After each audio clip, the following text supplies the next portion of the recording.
നമസ്കാരം. ED ഉദ്യോഗസ്ഥർക്കെതിരായ അക്രമത്തെ CPM എത്ര ന്യായീകരിച്ചാലും അതിന്റെ ഉത്തരവാദിത്തം CPM-നും പോലീസിനും തന്നെയാണ്. EDയുടെ നടപടി രാഷ്ട്രീയ വേട്ടയാടലാണെങ്കിൽ അതിനെ രാഷ്ട്രീയമായും നിയമപരമായും നേരിടണം. അല്ലാതെ എതിരഭിപ്രായം പ്രകടിപ്പിക്കേണ്ടത് അണികളെ തെരുവിലിറക്കി കയ്യൂക്കിലൂടെയല്ല. വീണയുമായി ബന്ധപ്പെട്ട കേസിൽ EDയുടെ തുടർ നടപടികൾ ഇനിയും ഉണ്ടാകും. ഇന്നലത്തേതുപോലെ സമാനമായ ആക്രമണം ഇനി ഉണ്ടാകാതിരിക്കേണ്ട ഉത്തരവാദിത്തം പാർട്ടിയുടേത് കൂടിയാണ്. സമഗ്രമായി നോക്കാം. ടോപ്പ് 10 ആദ്യം പ്രധാന തലക്കെട്ട്.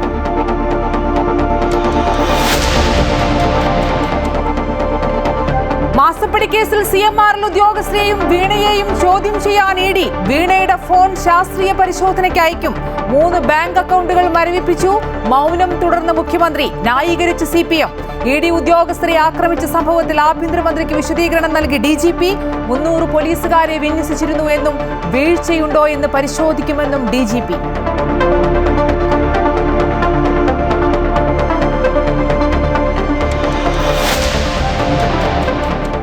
ED ആക്രമിച്ച കേസിൽ Palayam local committee secretary IP Binu ഉൾപ്പെടെ 16 പേർ അറസ്റ്റിൽ. ഒളിവിലുള്ളവർക്കായി തെരച്ചിൽ. പ്രതികൾക്കെതിരെ ചുമത്തിയിരിക്കുന്നത് വധശ്രമം ഉൾപ്പെടെയുള്ള കേസ്. പോലീസിനെ ആക്രമിച്ചതിനും കേസെടുത്തു. CPM-ന്റെ അതിക്രമം CMRL MD ശശിധരൻ കർത്തയെ രക്ഷിക്കാനെന്ന് BJP.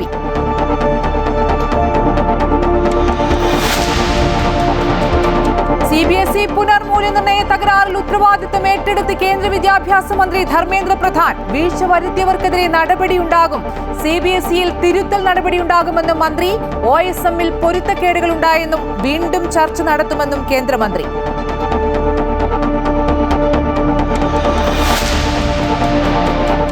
കർണാടകയിൽ മുഖ്യമന്ത്രി സിദ്ധരാമയ്യ രാജിവെച്ചു. തീരുമാനം ഹൈക്കമാൻഡ് ആവശ്യപ്പെട്ടതിനാലെന്ന് വിശദീകരണം. സിദ്ധരാമയ്യ രാഹുൽ കൂടിക്കാഴ്ച നാളെ ഡൽഹിയിൽ. രാജ്യസഭയിലേക്കില്ലെന്ന് സിദ്ധരാമയ്യ. DK ശിവകുമാർ മുഖ്യമന്ത്രിയാകും. സിദ്ധരാമയ്യയുടെ രാജി വൈകിപ്പിക്കാൻ കേന്ദ്രം ശ്രമിച്ചുവെന്ന് കോൺഗ്രസ്. തിരുവനന്തപുരം വെമ്പായത്ത് അമ്യൂസ്മെന്റ് പാർക്കിൽ അപകടം. ഹാപ്പിലാൻഡിൽ റൈഡറിന്റെ വെൽഡിംഗ് പൊട്ടി വീണ് 9 പേർക്ക് പരിക്ക്. അപകടത്തിൽപ്പെട്ടത് നാഗർകോവിൽ സ്വദേശികൾ. പരിക്കേറ്റവരെ ആശുപത്രിയിലേക്ക് മാറ്റി. പരിക്ക് ഗുരുതരമല്ലെന്ന് നിഗമനം. സ്ഥാപനത്തിന്റെ ലൈസൻസ് റദ്ദാക്കാൻ നിർദ്ദേശം നൽകി ടൂറിസം മന്ത്രി PC വിഷ്ണുനാഥ്. മറ്റ് പാർക്കുകളിലും പരിശോധന കർശനമാക്കും.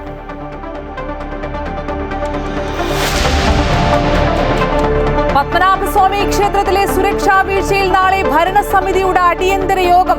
തീരുമാനം ക്ഷേത്രത്തിലെ അമൂല്യ വസ്തുക്കൾ കാണാനില്ലെന്ന പോലീസ് റിപ്പോർട്ടിന്റെ അടിസ്ഥാനത്തിൽ DGP നൽകിയ റിപ്പോർട്ട് ആഭ്യന്തരമന്ത്രിക്ക് കൈമാറും.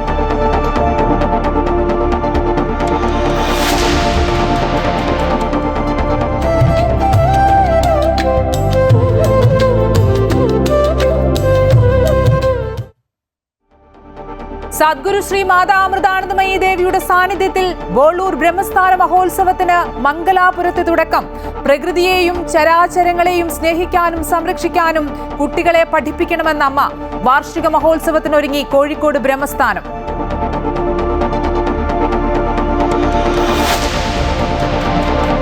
IPL രണ്ടാം ക്വാളിഫയർ നാളെ. രാജസ്ഥാൻ ഗുജറാത്ത് പോരാട്ടം രാത്രി 7:30 മുതൽ. ജയിക്കുന്ന ടീം ഫൈനലിൽ. ലോകകപ്പ് ഫുട്ബോളിനൊരുങ്ങുന്ന ബ്രസീലിന് തിരിച്ചടി. നെയ്മറിന് പരിക്ക്. 2 ആഴ്ച വിശ്രമം. ആദ്യ മത്സരം നഷ്ടമാകും.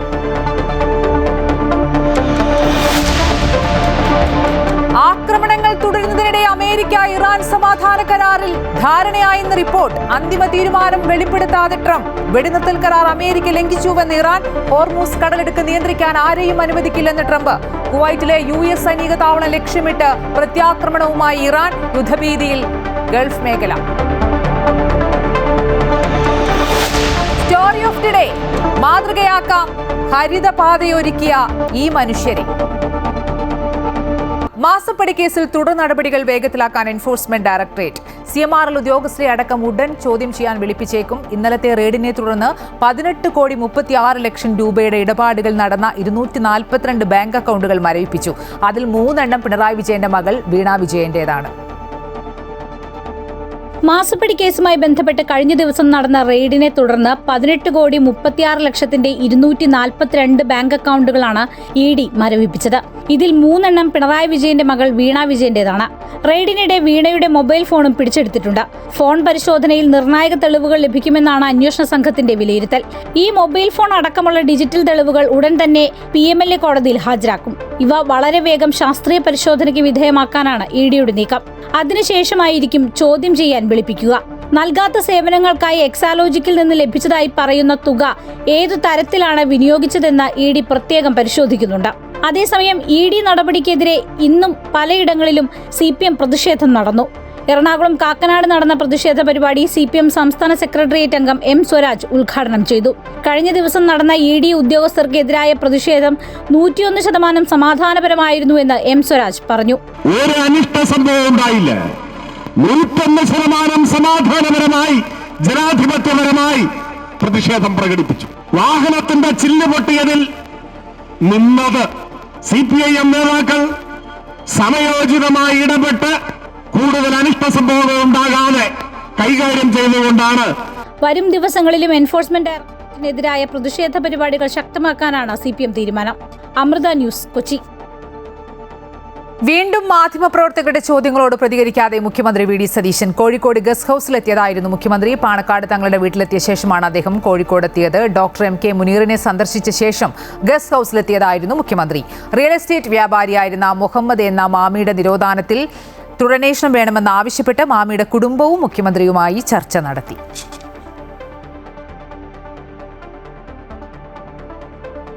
ED ഉദ്യോഗസ്ഥർക്ക് നേരെയുണ്ടായ അക്രമം ഗൗരവമുള്ളതെന്നും കേസന്വേഷണം തടസ്സപ്പെടുത്താൻ നീക്കങ്ങളുണ്ടായതായും V മുരളീധരൻ MLA. ഹൈക്കോടതി അനുമതി നൽകിയതിന്റെ അടിസ്ഥാനത്തിലാണ് ED ഇന്നലെ പരിശോധന നടത്തിയത്. ഇത്തരം കേസുകൾ ഒന്നും ഭയപ്പെടുത്തില്ല എന്നായിരുന്നു പിണറായി വിജയൻ നേരത്തെ നിയമസഭയിൽ പറഞ്ഞത്. പരിഭ്രാന്തിയില്ലെങ്കിൽ പാർട്ടി പ്രവർത്തകരെ ഇറക്കിവിട്ട് അക്രമം അഴിച്ചുവിട്ടത് എന്തിനെന്നും V മുരളീധരൻ ഡൽഹിയിൽ ചോദിച്ചു. MLA ആയ ശേഷം ആദ്യമായി ഡൽഹിയിലെത്തിയ V മുരളീധരന് കേരള ഹൌസിൽ BJP പ്രവർത്തകർ സ്വീകരണം നൽകി. വളരെ ഗൗരവമുള്ള ഒരു വിഷയമാണ്. കാരണം ഒരു കേസ് കഴിഞ്ഞ കുറച്ച് കാലമായിട്ടുള്ളൊരു കേസ്, ആ കേസിൽ അന്വേഷണം തടസ്സപ്പെടുത്താൻ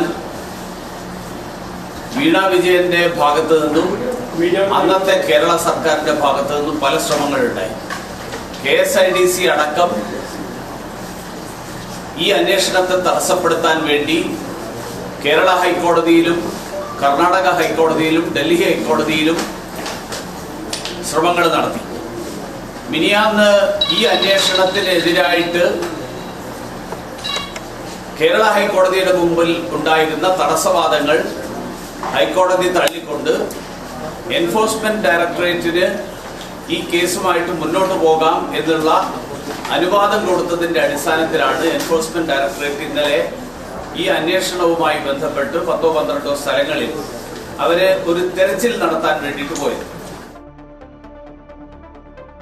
പ്രകോപിതരായി നിന്ന് പ്രവർത്തകർക്കിടയിലേക്ക് പെട്ടെന്ന് ED ഉദ്യോഗസ്ഥർ ഇറങ്ങി വന്നതാണ് ആക്രമണത്തിന് കാരണമെന്ന് V ശിവൻകുട്ടി. അന്തരീക്ഷം ശാന്തമായ ശേഷം ഉദ്യോഗസ്ഥർ പുറത്തു വരികയായിരുന്നു വേണ്ടിയിരുന്നത്.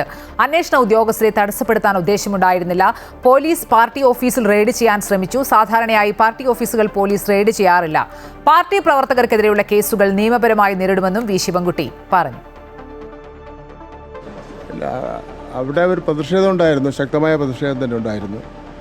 സ്വാഭാവികമായിട്ട് ഇത്ര വലിയ ജനക്കൂട്ടം പ്രതിഷേധിക്കാൻ വേണ്ടി നിൽക്കുന്ന സാഹചര്യത്തിൽ അതിന് ഒരു ശാന്തത ഉണ്ടായ ശേഷം ED ഉദ്യോഗസ്ഥന്മാർ ഇറങ്ങണമായിരുന്നു. ഞങ്ങളെല്ലാം അത് ഒഴിവാക്കുന്നതിന് വേണ്ടിയുള്ള ഒരു പരിശ്രമം നടത്തിക്കൊണ്ടിരിക്കുകയായിരുന്നു. ഇപ്പോൾ എൻ്റെ നേതൃത്വത്തിൽ തന്നെ പ്രകടനം അവിടെ ഉണ്ടായിരുന്ന പ്രവർത്തകരെ വിളിച്ചുകൊണ്ട് രക്തസാക്ഷി മണ്ഡപത്തിനോടത്തേക്ക് പോകുന്ന സാഹചര്യം ഉണ്ടായിരുന്നു. അപ്പോൾ ഞങ്ങൾക്ക് അന്വേഷണ ഉദ്യോഗസ്ഥന്മാരെ ഒരു കാരണവശാലും തടസ്സപ്പെടുത്തുന്നതിന് വേണ്ടിയുള്ള ഒരു ഉദ്ദേശമില്ലായിരുന്നു.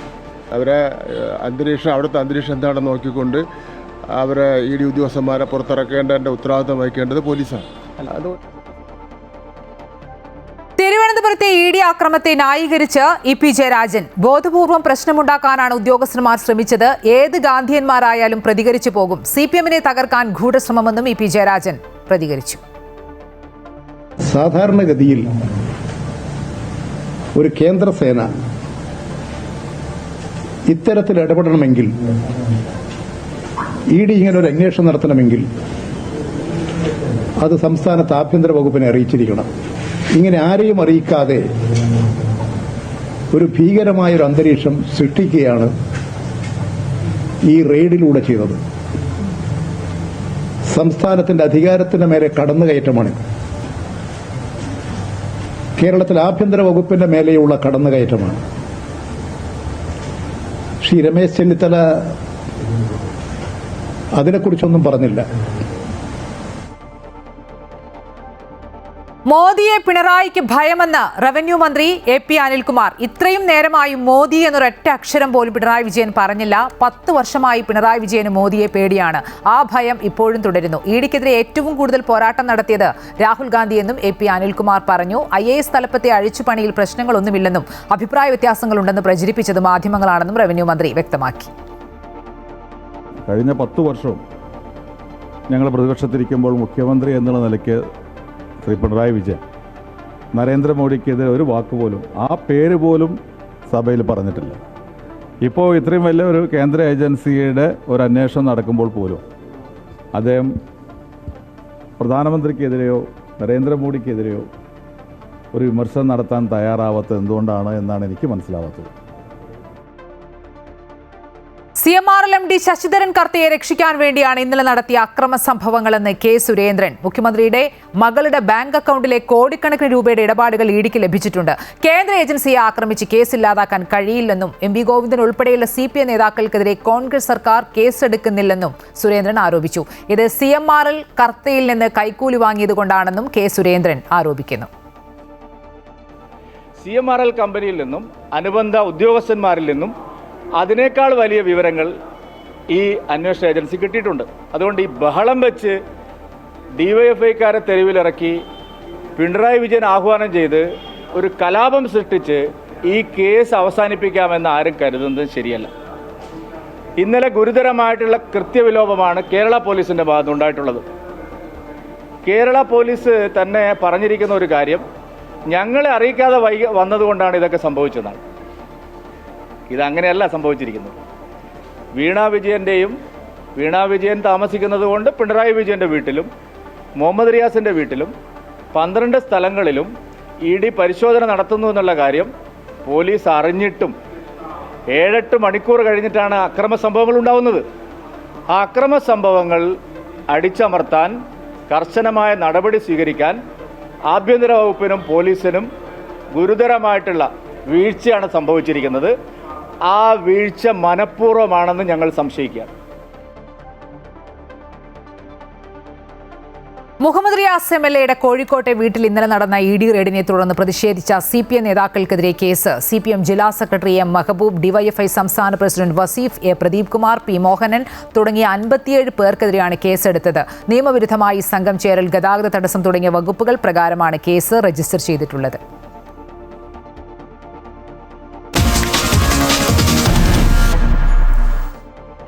ED ഉദ്യോഗസ്ഥരെ ആക്രമിച്ച സംഭവത്തിൽ IP ബിനു അടക്കം 16 പേർ അറസ്റ്റിൽ. അക്രമം ആസൂത്രിതമെന്നാണ് EDയുടെ പരാതി. സുരക്ഷാ വീഴ്ച ചർച്ച ചെയ്യാൻ DGPയെ ആഭ്യന്തരമന്ത്രി വീട്ടിലേക്ക് വിളിച്ചു വരുത്തി.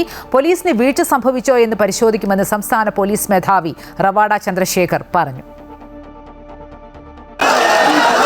അക്രമ സംഭവവുമായി ബന്ധപ്പെട്ട 16 പേരെയാണ് പോലീസ് അറസ്റ്റ് ചെയ്തത്. തിരുവനന്തപുരം, കോട്ടയം ജില്ലകളിൽ നിന്നായി 9 പേരെ പോലീസ് കസ്റ്റഡിയിലെടുത്തു. CPM Palayam local secretary IP Binu museum police സ്റ്റേഷനിൽ കീഴടങ്ങുകയായിരുന്നു. ആറ്റുകാൽ ഉണ്ണി ഒളിവിലാണെന്നാണ് പോലീസ് നൽകുന്ന വിവരം. അതേസമയം കഴിഞ്ഞ ദിവസമുണ്ടായ അക്രമ സംഭവങ്ങളുടെ പശ്ചാത്തലത്തിൽ ആഭ്യന്തരമന്ത്രി രമേശ് ചെന്നിത്തല DGPയെ വിളിച്ചുവരുത്തി റിപ്പോർട്ട് തേടി. ഇന്റലിജൻസ് മേധാവി P. വിജയൻ, ആഭ്യന്തരമന്ത്രിയുടെ പോലീസ് ഉപദേഷ്ടാവ് ഹേമചന്ദ്രൻ എന്നിവരും ആഭ്യന്തരമന്ത്രിയുടെ വീട്ടിലെത്തി കൂടിക്കാഴ്ച നടത്തി. സെൻട്രൽ ഇന്റലിജൻസും ധനകാര്യ വകുപ്പും റിപ്പോർട്ട് തേടിയ പശ്ചാത്തലത്തിൽ കൂടിയായിരുന്നു DGP ഉൾപ്പെടെയുള്ള ഉന്നത ഉദ്യോഗസ്ഥരെ വിളിച്ചുവരുത്തിയത്. കർശനമായിട്ട് നടപടി സ്വീകരിക്കാൻ പറഞ്ഞിട്ട് അദ്ദേഹത്തിന് നിർദ്ദേശം ഉണ്ടായിരുന്നു. അത് പ്രകാരം മുന്നോട്ട് പോകുന്നതാണ്. ED റെയ്ഡ് അവർ സ്വന്തമായിട്ട് ചെയ്താണ് കേന്ദ്ര ഫലമായിട്ട്. ഞങ്ങൾ ഇവിടെ നടക്കുമ്പോഴും അതിന് പോലീസ് മനസ്സിലായിട്ടുണ്ട്, ഇങ്ങനെ അറിവുണ്ട്. അപ്പോൾ പോലീസ് ഡിപ്ലോയ് ചെയ്തിട്ടുണ്ടായിരുന്നു. 8 പേർ അറസ്റ്റ് ചെയ്തിട്ടുണ്ട്. ബാക്കി ആൾക്കാർ പോലീസ് ഉദ്യോഗസ്ഥന്റെ പരാതിയിലും FIR രജിസ്റ്റർ ചെയ്തിട്ടുണ്ട്. ED ഉദ്യോഗസ്ഥർക്ക് സംരക്ഷണം നൽകിയതിലെ വിരോധം മൂലം മാരകായുധങ്ങൾ കൊണ്ട് പരിക്കേൽപ്പിച്ചു, കൃത്യനിർവഹണത്തിന് തടസ്സം സൃഷ്ടിച്ചു തുടങ്ങിയ വകുപ്പുകളാണ് രണ്ടാമത്തെ FIR-ലുള്ളത്. വധശ്രമം, ഗുരുതര ലഹളയുണ്ടാക്കൽ, 2 സംഘങ്ങൾ തമ്മിൽ സ്പർദ്ധയുണ്ടാക്കൽ, അനധികൃതമായി സംഘം ചേരൽ, പൊതുമുതൽ നശിപ്പിക്കൽ തുടങ്ങി 12ഓളം വകുപ്പുകളാണ് പ്രതികൾക്കെതിരെ ചുമത്തിയിട്ടുള്ളത്. അമൃത ന്യൂസ്, തിരുവനന്തപുരം. CBSE +2 പുനർമൂല്യനിർണ്ണയത്തിൽ വീഴ്ച സമ്മതിച്ച് വിദ്യാഭ്യാസ മന്ത്രാലയം. ഉത്തരവാദിത്തം ഏറ്റെടുക്കുന്നതായും വിദ്യാർത്ഥികൾക്ക് ആവശ്യമായ സൗകര്യം ഒരുക്കുമെന്നും വിദ്യാഭ്യാസ മന്ത്രി ധർമ്മേന്ദ്ര പ്രധാൻ പറഞ്ഞു.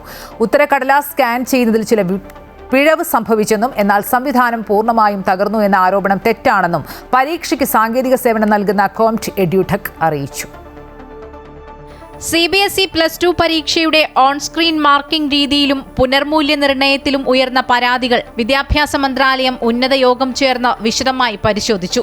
ചില വീഴ്ചകൾ സംഭവിച്ചു എന്നത് യാഥാർത്ഥ്യമാണെന്നും അതിന്റെ ഉത്തരവാദിത്വം ഏറ്റെടുക്കുന്നതായും കേന്ദ്ര വിദ്യാഭ്യാസ മന്ത്രി ധർമ്മേന്ദ്ര പ്രധാൻ പറഞ്ഞു. വിദ്യാർത്ഥികൾക്ക് ആവശ്യമായ സൗകര്യം ഒരുക്കുന്നതിന് മുൻഗണന നൽകുന്നുണ്ടെന്നും അദ്ദേഹം വ്യക്തമാക്കി. എന്നാൽ വിഷയത്തിൽ രാഹുൽ ഗാന്ധി ഉൾപ്പെടെയുള്ളവരുടെ ആരോപണങ്ങൾ കേവലം രാഷ്ട്രീയ ലക്ഷ്യത്തോടെയാണെന്നും തെരഞ്ഞെടുപ്പ് राज्यों निराशയാണ് രാഹുൽ ഗാന്ധിക്കെന്നും വിദ്യാഭ്യാസ മന്ത്രി വിമർശിച്ചു. भारत सरकार की जो प्रोक्योरमेंट पॉलिसी है उसी के तहत उन्होंने किया है, उसके ऊपर मैं आश्वस्त करता हूं. अगर ऐसे कुछ गड़बड़ी हुई होगी तो किसी को हम स्पेयर नहीं करेंगे. लेकिन बात रहा राहुल गांधी जी की. राहुल गांधी जी एक अलग मानसिकता में पहुंच चुके हैं. निरंतर चुनाव हारने के कारण वो फ्रस्ट्रेशन में जा चुके हैं. उन्होंने SIR को विरोध किया, उन्होंने EVM को विरोध करते थे, उन्होंने डिजिटल इंडिया को विरोध किया. भारत की वैज्ञानिक प्रगति के साथ तो नहीं है. വീഴ്ച വരുത്തിയ ഉദ്യോഗസ്ഥർക്കെതിരെ കർശന നടപടിയുണ്ടാകുമെന്നും മന്ത്രി ഉന്നതതല യോഗത്തിൽ വ്യക്തമാക്കി. പുനർമൂല്യനിർണ്ണയത്തിന് ഉത്തരക്കടലാസ് സ്കാൻ ചെയ്യുന്നതിൽ മനുഷ്യസഹജമായ പിഴവാണ് സംഭവിച്ചതെന്ന് പരീക്ഷയ്ക്ക് സാങ്കേതിക സേവനം നൽകുന്ന കോംറ്റ് എഡ്യൂടെക് കമ്പനി അറിയിച്ചു. സംവിധാനം പൂർണ്ണമായും തകർന്നു എന്ന ആരോപണം തെറ്റാണെന്നും കമ്പനി വ്യക്തമാക്കി. അമൃത ന്യൂസ്, ന്യൂഡൽഹി.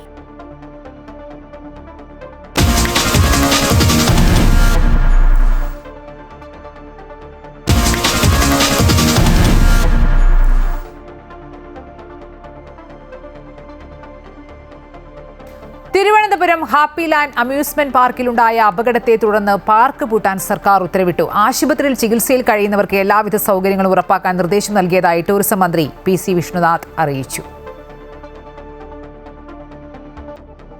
അമ്യൂസ്മെന്റ് പാർക്കിൽ റൈഡ് തകർന്നുണ്ടായ അപകടത്തിൽ നാഗർകോവിലിൽ നിന്നുള്ള 9 പേരാണ് അപകടത്തിൽപ്പെട്ടത്.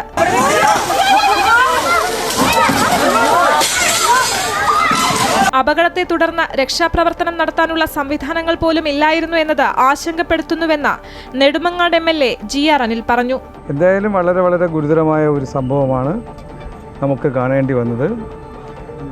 ഇവിടെ പരിക്കേറ്റവരെ ചികിത്സാ സൗകര്യങ്ങൾ മെഡിക്കൽ കോളേജിലും പ്രൈവറ്റ് ഹോസ്പിറ്റലിലും അതിൻ്റെ അധികൃതരോട് സംസാരിച്ച് അത് ഉറപ്പാക്കാൻ, ചികിത്സ ഉറപ്പാക്കാനുള്ള നടപടി സ്വീകരിച്ചിട്ടുണ്ട്. എന്നാൽ ഇതിൻ്റെ സുരക്ഷ ഉറപ്പാക്കിക്കൊണ്ട് മാത്രമേ ഇത് പ്രവർത്തിപ്പിക്കാവൂ എന്നതാണ് അതിലേറ്റവും പ്രധാനപ്പെട്ട കാര്യം.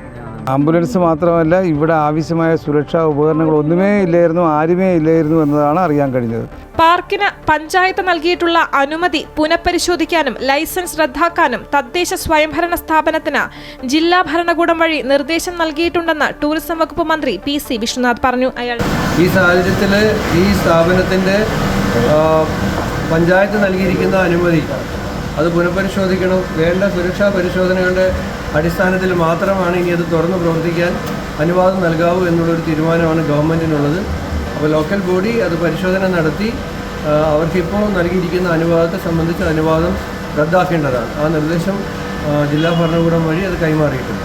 കൃത്യമായ സുരക്ഷാ പരിശോധനകൾക്ക് ശേഷം മാത്രമേ ഇനി പാർക്ക് തുറന്ന് പ്രവർത്തിക്കാൻ അനുവാദം നൽകുകയുള്ളൂ. ഇതേ പാർക്കിൽ മുൻപ് നടന്ന അപകടത്തിൽ ഒരു കുട്ടി മരണപ്പെട്ടിട്ടുണ്ട്. അപകടത്തെ തുടർന്ന് സംസ്ഥാനത്തെ മറ്റ് വിനോദസഞ്ചാര കേന്ദ്രങ്ങളിലും അമ്യൂസ്മെന്റ് പാർക്കുകളിലും സുരക്ഷാ പരിശോധന അടിയന്തരമായി നടത്താൻ മന്ത്രി നിർദ്ദേശം നൽകിയിട്ടുണ്ട്. അമൃത ന്യൂസ്, തിരുവനന്തപുരം.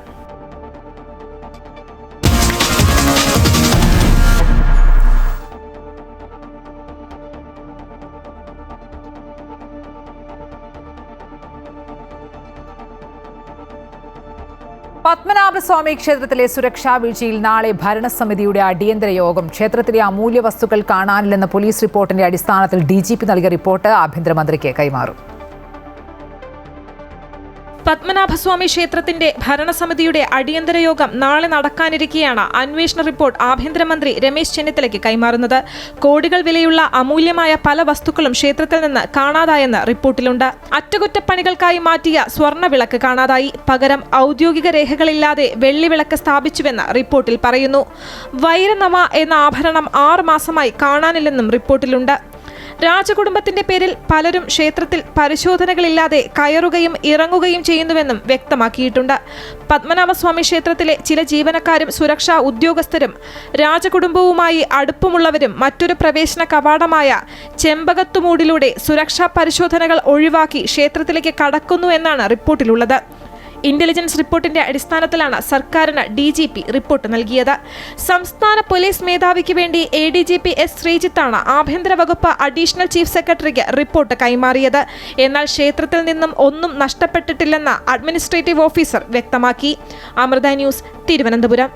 കർണാടക മുഖ്യമന്ത്രി സിദ്ധരാമയ്യ രാജിവെച്ചു. ഉപമുഖ്യമന്ത്രി DK ശിവകുമാറിനൊപ്പം ലോക് ഭവനിലെത്തിയാണ് രാജി സമർപ്പിച്ചത്. ഹൈക്കമാൻഡിന്റെ നിർദ്ദേശപ്രകാരമാണ് രാജിയെന്നും പുതിയ മുഖ്യമന്ത്രിയെ ഹൈക്കമാൻഡ് നിയമസഭാ കക്ഷിയും തീരുമാനിക്കുമെന്നും സിദ്ധരാമയ്യ വ്യക്തമാക്കി. രാജ്യസഭയിലേക്ക് ഇല്ലെന്ന് പറഞ്ഞ സിദ്ധരാമയ്യ കർണാടക രാഷ്ട്രീയത്തിൽ തന്നെ സജീവമായി തുടരുമെന്നും വ്യക്തമാക്കി. മാസങ്ങളായി തുടരുന്ന ഊഹാപോഹങ്ങൾക്ക് ഒടുവിൽ വിരാമം. കർണാടക മുഖ്യമന്ത്രി പദവിയിൽ നിന്നും സിദ്ധരാമയ്യ പടിയിറങ്ങി. രാവിലെ ക്യാബിനറ്റ് മന്ത്രിമാർക്കായി ഔദ്യോഗിക വസതിയിലൊരുക്കിയ പ്രഭാത ഭക്ഷണ വിരുന്നിലാണ് മന്ത്രിമാരെ അദ്ദേഹം രാജി തീരുമാനം അറിയിച്ചത്. തുടർന്ന് ഉപമുഖ്യമന്ത്രി DK ശിവകുമാറിനെയും കൂട്ടി ലോക് ഭവനിലേക്ക് തിരിക്കുകയായിരുന്നു. ഗവർണർ ഗെലോട്ട് സ്ഥലത്തില്ലാത്തതിനാൽ സ്പെഷ്യൽ സെക്രട്ടറി പ്രഭു ശങ്കറിനാണ് സിദ്ധരാമയ്യ രാജി കൈമാറിയത്. രാജിവെച്ചതിനു ശേഷം മാധ്യമങ്ങളെ കണ്ട സിദ്ധരാമയ്യ തികച്ചും വൈകാരികമായാണ് സംസാരിച്ചത്. ഹൈക്കമാൻഡ് രാജ്യസഭാ സീറ്റ് വാഗ്ദാനം ചെയ്തിരുന്നുവെന്നും എന്നാൽ അത് താൻ സ്നേഹപൂർവ്വം നിരസിക്കുകയാണെന്നും സംസ്ഥാന രാഷ്ട്രീയത്തിൽ തുടരാനാണ് താൽപര്യമെന്നും സിദ്ധരാമയ്യ പറഞ്ഞു. അടുത്ത മുഖ്യമന്ത്രി ആരെന്ന് ഹൈക്കമാൻഡ് തീരുമാനിക്കുമെന്നും അദ്ദേഹം കൂട്ടിച്ചേർത്തു. ഹൈക്കമാൻഡವರು ನನಗೆ ರಾಜ್ಯಸಭಾಕ್ಕೆ ಹೋಗಿ ಅಂತ ಹೇಳಿದ್ರು. ನಾನು ಬಹಳ ವಿನಮ್ರವಾಗಿ ಆಗಲ್ಲ ಅಂತ ಹೇಳಿದೆ. ನಾನು ರಾಷ್ಟ್ರ ರಾಜಕಾರಣದಲ್ಲಿ ನನಗೆ ಆಸಕ್ತಿ ಇಲ್ಲ, ರಾಜ್ಯ ರಾಜಕಾರಣದಲ್ಲೇ ಇರ್ತೀನಿ. ഹൈക്കമാൻഡ് ആവശ്യപ്പെടുമ്പോൾ രാജിവെക്കുമെന്ന് നേരത്തെ തന്നെ പറഞ്ഞിരുന്നു. 2 ദിവസം മുൻപ് സ്ഥാനമൊഴിയാൻ ആവശ്യപ്പെട്ടു. അതിനാൽ രാജി സമർപ്പിച്ചു എന്നും സിദ്ധരാമയ്യ വ്യക്തമാക്കി. പ്രതിപക്ഷത്തിനും പ്രധാനമന്ത്രിക്കുമെതിരെ കടുത്ത വിമർശനവും സിദ്ധരാമയ്യ ഉയർത്തി. 2023 കോൺഗ്രസ് അധികാരത്തിൽ വന്നതു മുതൽ സിദ്ധരാമയ്യയും DK ശിവകുമാറും തമ്മിലുള്ള അധികാര പങ്കുവയ്ക്കൽ ചർച്ചകൾ സജീവമായിരുന്നു. സിദ്ധരാമയ്യ പടിയിറങ്ങുന്നതോടെ DK ശിവകുമാർ മുഖ്യമന്ത്രി പദത്തിലേക്കെത്തും. ജാതി സമവാക്യങ്ങൾ സന്തുലിതമായി നിലനിർത്താൻ പുതിയ മന്ത്രിസഭയിൽ ഉപമുഖ്യമന്ത്രിമാർ ഉണ്ടാകുമെന്നാണ് സൂചന. മകനെ ഉപമുഖ്യമന്ത്രിയാക്കണമെന്ന് സിദ്ധരാമയ്യ ആവശ്യപ്പെട്ടതായും സൂചനയുണ്ട്. ചില പ്രധാന വകുപ്പുകളും സിദ്ധരാമയ്യ പക്ഷം ആവശ്യപ്പെട്ടതായി റിപ്പോർട്ടുകളുണ്ട്. PCC അധ്യക്ഷ സ്ഥാനത്തേക്ക് സതീഷ് ജർക്കിഹോളി പരിഗണനയിലുണ്ട്. News desk, Amrita TV.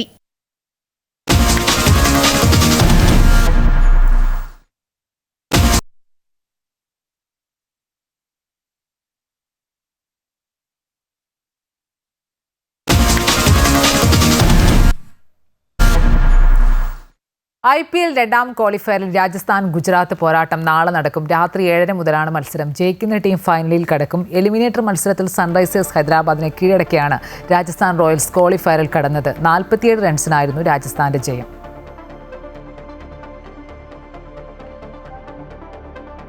ലോകകപ്പിന് ദിവസങ്ങൾ മാത്രം ശേഷിക്കെ ബ്രസീലിന് തിരിച്ചടിയായി സൂപ്പർ താരം നെയ്മറിന്റെ പരിക്ക്. ഇതോടെ ലോകകപ്പിലെ ആദ്യ മത്സരങ്ങളിൽ അദ്ദേഹം കളിക്കുന്ന കാര്യം സംശയത്തിലാണ്. കാലിലെ പേശിക്കേറ്റ പരിക്കാണ് താരത്തിന് തിരിച്ചടിയാകുന്നത്. പരിക്ക് ഭേദമാകാൻ 2 മുതൽ 3 ആഴ്ച വരെ ചികിത്സ ആവശ്യമാണെന്ന് ഡോക്ടർ വ്യക്തമാക്കി. ഇതോടെ പാനമയ്ക്കും ഈജിപ്തിനുമെതിരായ സൗഹൃദ മത്സരങ്ങൾ നെയ്മറിന് തീർച്ചയായും നഷ്ടമാകും.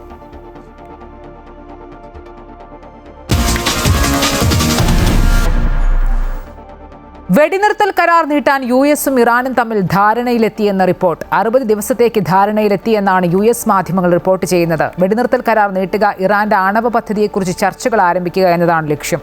US പ്രസിഡന്റ് ഡൊണാൾഡ് ട്രംപിന്റെ അനുമതി ലഭിച്ചാൽ കരാർ യാഥാർത്ഥ്യമാകും. അതേസമയം US ആക്രമണത്തിന് തിരിച്ചടിയായി അമേരിക്കൻ വ്യോമതാവളം ആക്രമിച്ചതായി ഇസ്ലാമിക് റവല്യൂഷണറി ഗാർഡ് അറിയിച്ചു. അതേസമയം വെടിനിർത്തൽ കരാർ അമേരിക്ക ലംഘിച്ചുവെന്ന് ഇറാൻ ആരോപിച്ചു. ഹോർമൂസ് കടലിടുക്ക് നിയന്ത്രിക്കാൻ ആരെയും അനുവദിക്കില്ല എന്ന നിലപാടിലാണ് ട്രംപ്.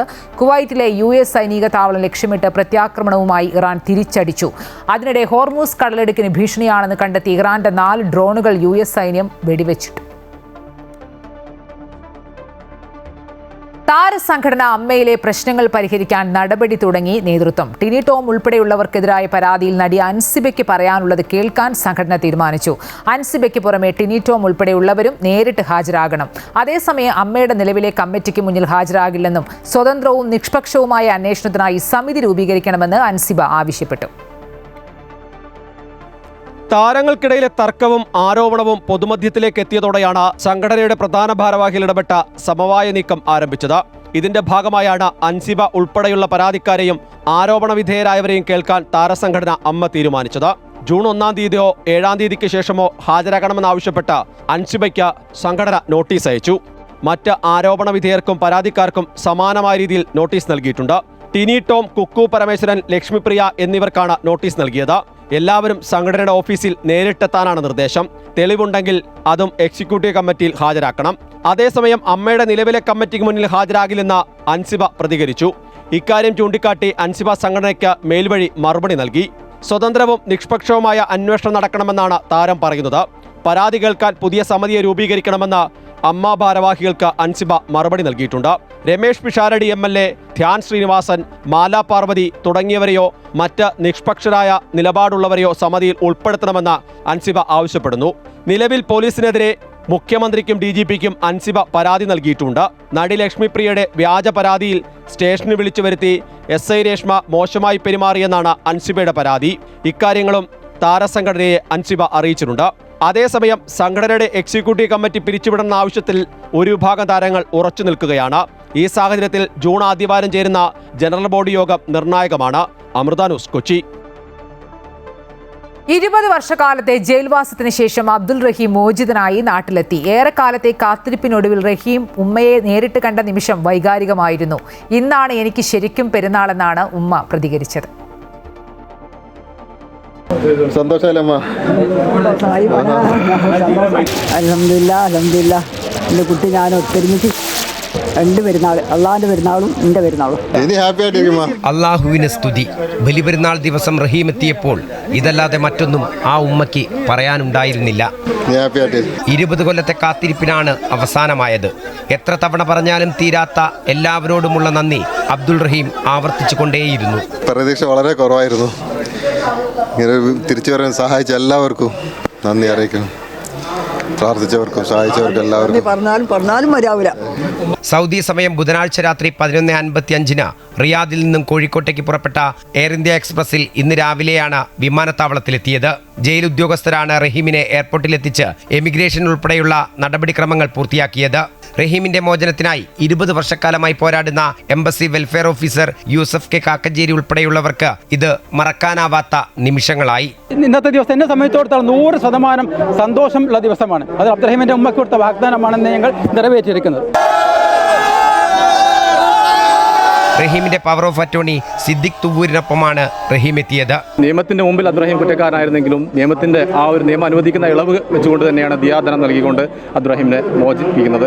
സൗദി ബാലൻ കൊല്ലപ്പെട്ട കേസിൽ 35 കോടി രൂപ ദയാദനമായി നൽകിയാണ് റഹീം മോചിതനായത്.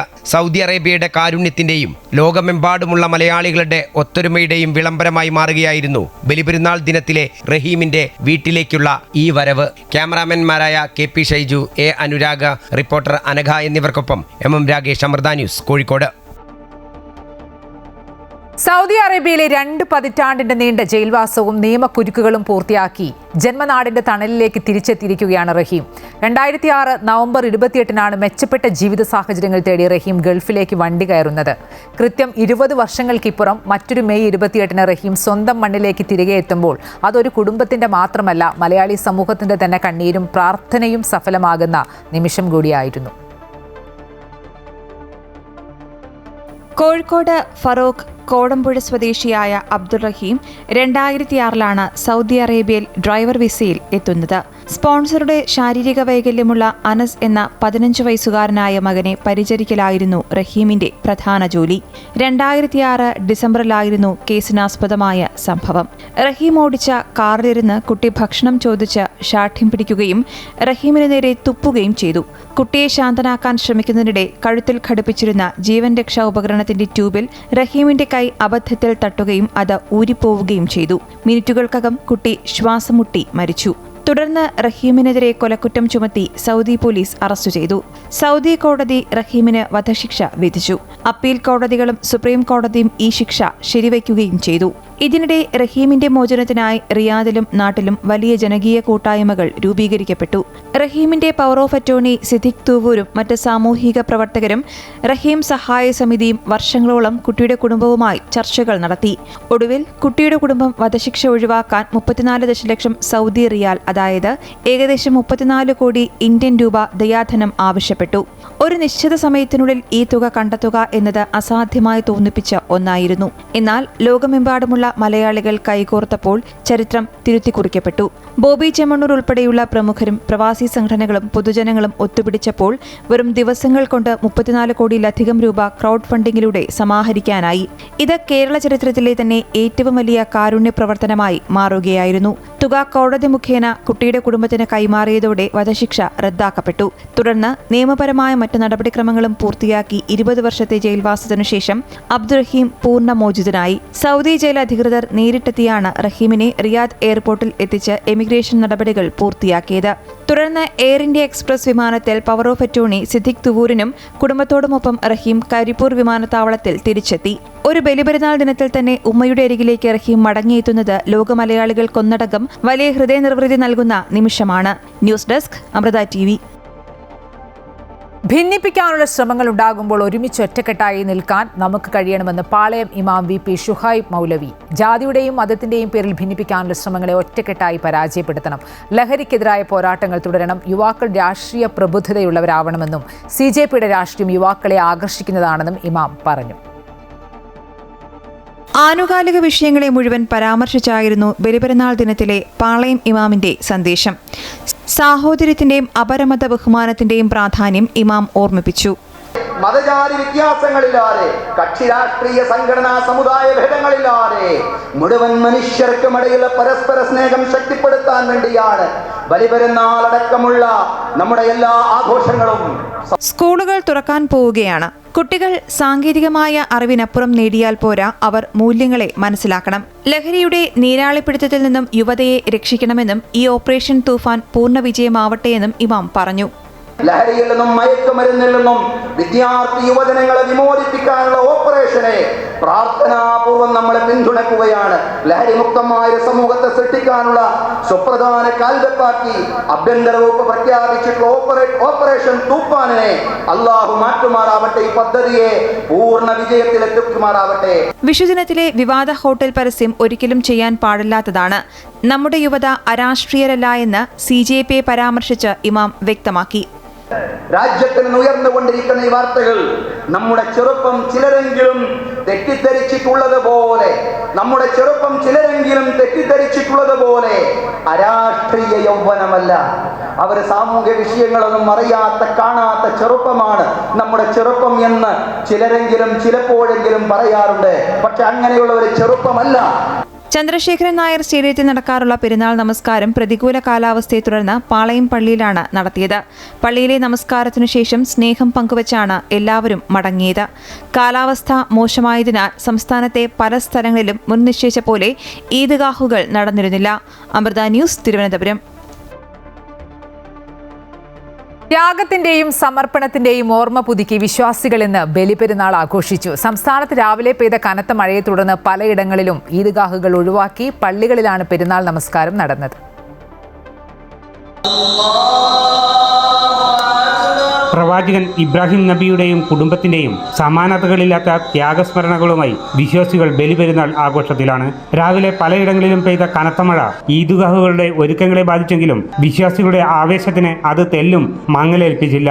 തുറസായ സ്ഥലങ്ങളിലെ ഈദ്ഗാഹുകൾ ഒഴിവാക്കി തൊട്ടടുത്ത പള്ളികളിലേക്ക് നമസ്കാരം മാറ്റുകയായിരുന്നു. തക്ബീർ ധ്വനികളാൽ മുഖരിതമായ അന്തരീക്ഷത്തിൽ നിറഞ്ഞു കവിഞ്ഞ പള്ളികളിലാണ് വിശ്വാസികൾ പെരുന്നാൾ നമസ്കാരത്തിന് പങ്കുചേർന്നത്.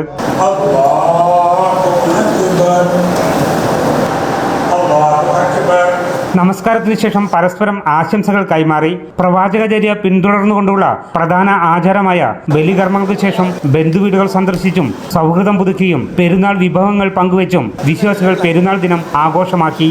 അമൃത ന്യൂസ്, മലപ്പുറം.